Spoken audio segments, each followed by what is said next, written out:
Do you want to generate SORA-2 videos without watermarks and get some other SORA-2 tips?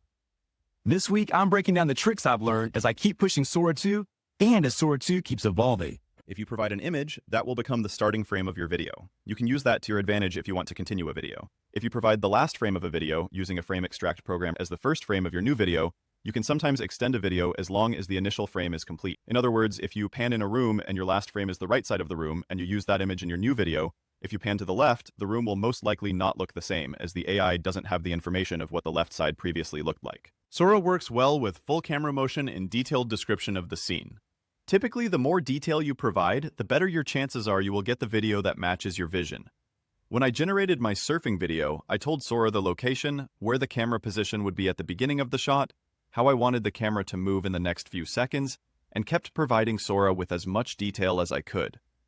I found that typically I needed to keep my prompts to less than 2,000 characters. Just remember, if you want control, provide as much second-by-second detail as you can. If you have ChatGPT Pro, you may be able to generate Sora's video without watermarks as long as you use text prompts only and do not add any images. In order to generate something that looks like my avatar, I would put my avatar's image into an AI such as Gemini and ask it for the prompt to generate the avatar. Then I would include the prompt of my avatar in my Sora prompt, and I would be able to get something that looks somewhat like my avatar into my Sora video, and I would not have a watermark when I did the download.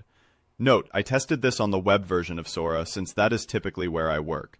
This technique worked for me. Your mileage may vary, and also ensure you stay within the Sora policy guidelines.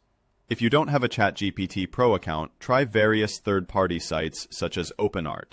I have used Sora on OpenArt, and it may be available on other sites. Third-party sites appear to use the Sora API, and you may be able to generate videos without watermarks there. If you want any particular sound and dialogue, make sure it is very clear in the prompt. And if you want the dialogue in a very specific time in the video, make sure it is in the prompt, exactly where you want the character to speak the dialogue. I always put in the prompt exactly where I want the character to speak, and I typically also put in the prompt that the character should say nothing else. Also, any types of sounds I want, I also detail in my prompt. If you don't explicitly give the AI directions, don't be surprised when the AI fills in with whatever it thinks is appropriate. Sora 2 is changing almost daily, and detailed prompting is the way to stay ahead. Thanks for watching My High Tech Life, where we test the tech, not the hype.